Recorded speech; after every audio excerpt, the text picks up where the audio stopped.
Friends, 3వ తరగతి self అసెస్మెంట్లో result వచ్చింది.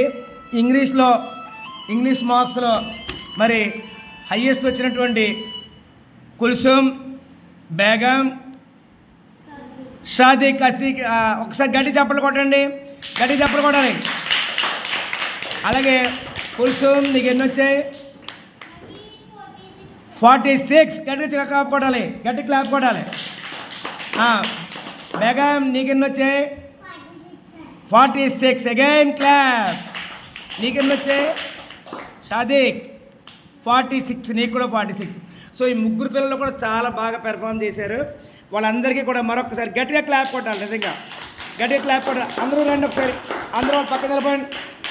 క్లాస్ అంతా వచ్చేయండి. ఇలాగా అమ్మాయిలు అబ్బాయిలు అందరూ వచ్చి వాళ్ళ పక్కన నిలబడండి. ఒక్కసారి రావాలి, గమ్మున రావాలి, గమ్మున వచ్చి మరి రావాలి అందరూ. ఒకసారి వాళ్ళకి కంగ్రాచులేషన్ చెప్దాం. అందరూ అమ్మాయిలు ఈ పక్క, అబ్బాయిలు ఆ పక్క. చేతి మీద తీసేయండి, చేతులు తీసేయండి, చేతులు వేయకూడదు. అందరూ కూడా దారా అందరూ ఒకసారి గట్టిగా క్లాప్ కొట్టండి. మరి సెల్ఫ్ అసెస్మెంట్ 1 సెల్ఫ్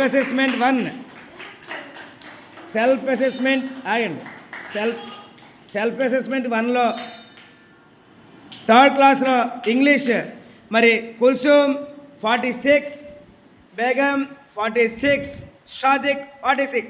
మీ ముగ్గురికి కూడా మధ్యాహ్నం నేను గిఫ్ట్స్ పట్టుకొని తీస్తాను. ఇంటికి వెళ్ళాక చెప్పండి. హ్యాపీ కదా? కుల్సుమ్ నీకు అనిపించింది? హ్యాపీ అనిపించిందా? 46 మార్క్స్ వచ్చాయి కదా, 50 మార్కులకి 46 వచ్చాయి కదా. బాగా రాసావా? వాట్ ఈజ్ యువర్ నేమ్ అని ఇచ్చారు కదా ప్రశ్న. ఏం రాసావు? వాట్ ఈజ్ యువర్ నేమ్ అన్నప్పుడు ఏం రాసావు? Very good. What class are you studying అన్నప్పుడు ఏం రాసావు? ఏ class? 3rd class. What is your father's name అన్నప్పుడు ఏం రాసావు?